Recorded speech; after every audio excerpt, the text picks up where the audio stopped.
Halo semuanya, selamat datang di channel Analisa Trend. Pada video kali ini, saya akan menganalisa saham POWR, oke? Sebelum memulai, disclaimer terlebih dahulu. Jika sudah, mari kita mulai. POWR. Seperti biasa, saya akan mulai analisa dari time frame monthly. Nah, untuk skalanya ini saya pakai skala logaritma ya. Oke, kita mulai dari analisa Ichimoku. Nah, di sini kita bisa lihat Senko Span Bay-nya turun, A-nya ini udah turun. Terus Kijun Sen-nya turun, tapi Tenkan-sennya ini agak naik sedikit. Chikou-nya ini udah masuk ke dalam candle. Secara keseluruhan ini, kalau dari ini, dia masih hitungannya bearish. Tapi ini sedang terkoreksi, oke? Nah, terus kita cek di weekly. Kalau weekly, kita bisa lihat kalau ini B-nya flat, A-nya naik malah. Terus Kijun Sen Tenkan-sen ininya ini serempak naik. Chikou-nya di atas candle, ini secara keseluruhan. Kalau secara jangka panjang, weekly ini masih sideways ya. Tapi secara tren jangka pendek dan menengah ini udah mulai ke atas, oke. Nah, jadi secara weekly ini hitungannya masih, karena dia di dalam kumo, walaupun dia emang tren pendek dan menengahnya ini mulai naik. Tapi ini hitungannya masih sideways lah di weekly, karena dia masih masuk ke dalam kumo, ini masih range. Dia bisa terpantul di sini, oke. Terus kita cek di daily. Daily ini Senko Span ini pernah naik kan, tapi candle hari ini tutup merah. Ya, merah. Jadi Senko Span AB-nya flat, Kijun Sen Tenkan-sen flat. Terus Chikou-nya ini tapi masih ada di atas candle. Secara keseluruhan, kalau daily ini bullish, oke. Nah, terus setelah ini kita coba analisa dengan Elliott Wave. Nah, kalau Elliott Wave ini saya langsung dari weekly ya, karena ini candlenya terlalu dikit nih. Ini dari kapan nih? Dari Juni 2016. Oh, sebenarnya udah banyak sih ya. Cuma di weekly aja ya.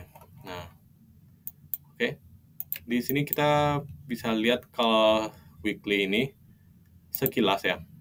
Ini turun, naik, turun, naik, turun, naik, turun. Sekarang apa?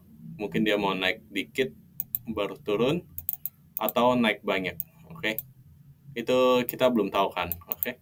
Nah, terus ini apa jadinya? Ini bisa A, B, C, X, atau ini A, B, C, alias ini baru W. Gini, dia mulai dari W, ini naiknya X, ini Y, ini X, ini Z. Nah, Z-nya bisa jadi selesai atau bisa jadi belum. Nah, pertanyaannya, kok Z nggak di bawah Y? Karena ini complex correction ya, jadi Z itu nggak harus nembus Y, oke? Nah, kalau misalnya Z-nya sudah selesai di sini, nah, di sini, itu artinya apa? Berarti ini udah mulai masuk ke impulsive wave, oke? Nah, kita coba gabungin sama momentum. Di sini kalau kita lihat, ini W, X, Y, X, Z. Z ini udah ada divergensi yang cukup kuat sih sebenarnya. Ya, harganya turun, tapi ini udah mulai bikin divergence. Jadi sebenarnya ada peluang kalau sebenarnya ini memang Z-nya selesai. Tapi kalau kalian lihat ini juga calon-calon ada bearish divergence. Ya, kalau misalnya dia nggak bisa break ini, ini, kalau misalnya dia nggak bisa break resistance yang sebelumnya yaitu di 855, berarti bisa jadi dia akan bikin lower high, tapi di stokastiknya bikin higher high, oke? Nah, kalau kayak gini berarti apa artinya? Apakah Z-nya belum selesai? Sebenarnya ya itu sebenarnya ini ya, kita kalau lihat secara time X ke Z, ini harusnya sih ya kalau dibilang Z selesai juga bisa sebenarnya dari patokannya ini. Kalau misalnya kita asumsi ya, karena kita cek weekly sideways, daily uptrend, terus monthly ini sebenarnya dia bearish, tapi karena dia terkoreksi, ini masih hitungannya terkoreksi ke atas, oke? Jadi dalam beberapa bulan ke depan di monthly, ini juga masih hitungannya uptrend lah, oke? Nah, dari hitungannya, kita udah tahu nih dari Ichimoku dia beberapa hari atau beberapa minggu ke depan sebenarnya dia udah masuk ke uptrend-nya, oke. Nah, jadi artinya apa? Selama harga nggak break low ini 595, kita bisa asumsi Z sudah selesai, oke. Nah, terus masalah ini yang divergence, ini sebenarnya bisa jadi dia ini apa? Gini, dia bikin wave 1, 2, 3, 4, 5, oke. Nah, bisa jadi gini. Jadi, nanti di stokastiknya, dia emang bikin higher lower, ini bikin lower high, sedangkan stokastik bikin higher high, tapi kita berharap di sini ketika dia wave 2, nah dia bisa gini, oke. Nih.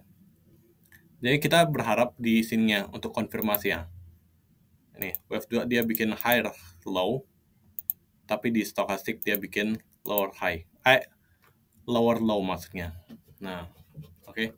Tapi karena ini emang belum ya, jadi kita cuma bisa asumsi gini aja, oke. Nah, jadi secara Elliott wave ini belum bisa terlalu tergambarkan karena wave pertama impulsifnya aja ini masih belum selesai, oke. Jadi kita agak susah untuk memproyeksikan. Nah, pergerakan wave-nya, jadi kita coba ini ya. Kita asumsi, hitung. Kalau misalnya dia emang mau ada satu impulsif kan, baru turun, dia naiknya itu sampai kemana, oke?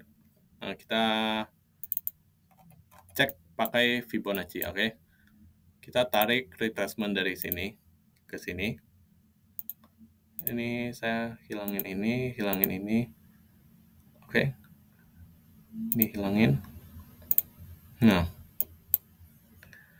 kalau kita lihat ini mungkin bisa jadi dia ke 61,8. Atau kalau bisa lebih tinggi, ini kita proyeksikan X ke Z. Nah, ini bisa jadi ini 0,78. Oke. Nah, terus yang ininya saya mau tambahin 50%, oke. Nah, gini. Nah, kalau kayak gini, kita udah ada 2 cluster nih. Di sini sekitar 800 pertama, yang kedua ada di 750. Kita cek di daily apakah ada cluster lain. Sepertinya enggak juga ya. Ini 750 ini mungkin dari yang lebih kuat ya, karena ini dulu dia udah pernah reject di 750. Nah, jadi ada kemungkinan karena ini apa? Secara momentum Z-nya emang mendukung untuk Z ini selesai di sini. Tapi untuk kita tahu apa proyeksi ke depannya, ini karena impulsif pertama aja belum kebentuk, ini emang agak susah dianalisa dengan Elliott wave sih. Jadi kita kalau kayak gitu, nah menurut saya ini kalian tetap fokus ke ini daily dengan Ichimoku-nya, oke? Jadi selama di Ichimoku ini tanda-tandanya masih oke, ini bullish, udah hold aja kalau kalian punya posisinya, oke? Karena trennya ini masih bullish secara daily time frame, oke? Nah, terus untuk targetnya itu kalian bisa targetin ke sekitar 760, oke? Ini Fibonacci-nya mau saya hapus aja. Ini garisnya hapus. Oke. Nah, jadi intinya secara teknikal dalam beberapa hari atau dalam beberapa minggu ke depan POWR ini dalam masa bullish trend. Nah, untuk targetnya itu ada di 750. Nah, setelah atau sampai harganya ini break ke bawah Kumo ya. Jadi kalau dia break ke bawah Kumo, itu udah ada tanda bahwa sebenarnya dia udah balik trennya, balik ke trend bearish, oke? Tapi sebenarnya selama dia masih di atas 600 rupiah, ini sebenarnya impulsifnya ini ketika dia turun, mungkin dia cuma akan bikin wave 2. Kecuali kalau dia break di bawah 600 ya. Nah, untuk kita tahu apakah dia akan turun terkoreksi biasa atau lanjut break ke bawah 600, kita coba cek secara fundamental, oke? Di sini saya akan cek total ekuitas per quarter sama EPS-nya per quarter, oke? Ini stokastik, saya hilangkan. Kita dari time frame weekly ya. Saya mau hilangkan dulu. Nah, kalau dari sini kita bisa lihat kan. Ini saya hapus. Oke. Nah, untuk total ekuitas ini selalu naik. Terus untuk EPS-nya gimana? Ini koordinat kasih 0. EPS-nya juga ini cukup tinggi. Emang dia pernah sekali ya minus. Sama ini ketika corona pernah jeblok. Tapi setelah itu sisanya itu pendapatannya ini cukup bagus dan ekuitasnya ini selalu naik, oke? Jadi secara kinerja menurut saya ini bagus. Terus kita coba cek ini PBV-nya. Seperti biasa saya akan analisa PBV ini digabungkan sama Bollinger Band, oke? Nah, untuk Bollinger Band-nya, kenapa saya pakai Bollinger Band? Kalian bisa cek video analisa fundamental secara teknikal. Link ada di deskripsi, oke? Nah, kita pakai panjang 260 candle. 260 ini artinya kalau di weekly itu 5 tahunannya. Oke, sumbernya ini pakai PB ratio. Nah, oke. Dengan kinerja perusahaan yang cukup bagus kalau menurut saya, harga ini ternyata masih di bawah rata-rata 5 tahunannya, oke. Jadi kalau misalnya dia mau balik ke 5 tahunannya ya, oke. Berarti harga sekarang ini 680 dibagi sama PBV sekarang itu ada di 1,08, terus dikali sama ini 1,5. Rata-rata 5 tahunannya ada di ini 944. 944. Oke. Nah, oke. Nih, kalau dari kinerja aja, kalau menurut saya ya, kinerja POWR ini dibilang cukup bagus dan itu rata-rata 5 tahunannya itu ada di ini 945, oke. Jadi ketika kita udah tahu nih, oh beberapa hari atau beberapa minggu ke depan ini bullish, oke. Nah, target kita minimal itu ada di 750. Ini angka psikologi kan. 750.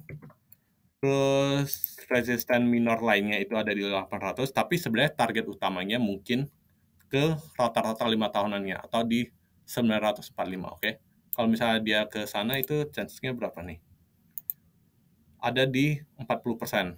Kalau dia ke target minimumnya masih ada upside sekitar 10%, oke.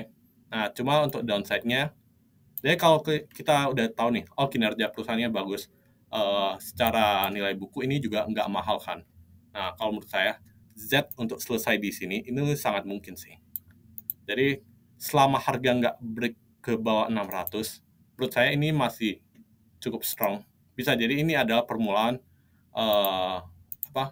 bullish trend-nya, oke.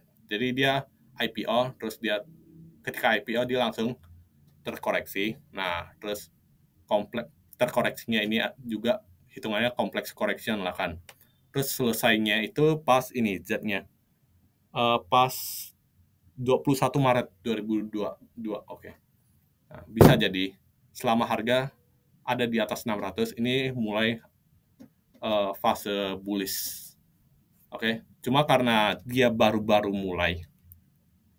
Jadi secara elite wave kita agak susah untuk mencari skenario-nya. Kita cuma bisa targetkan minimum ya di 750 lah sebelum dia retrace dulu.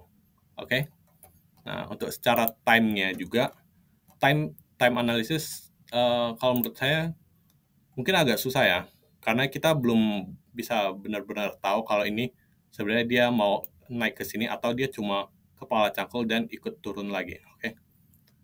Nah, oke. Sekian analisa untuk POWR. Disclaimer kembali. Sekian dan terima kasih.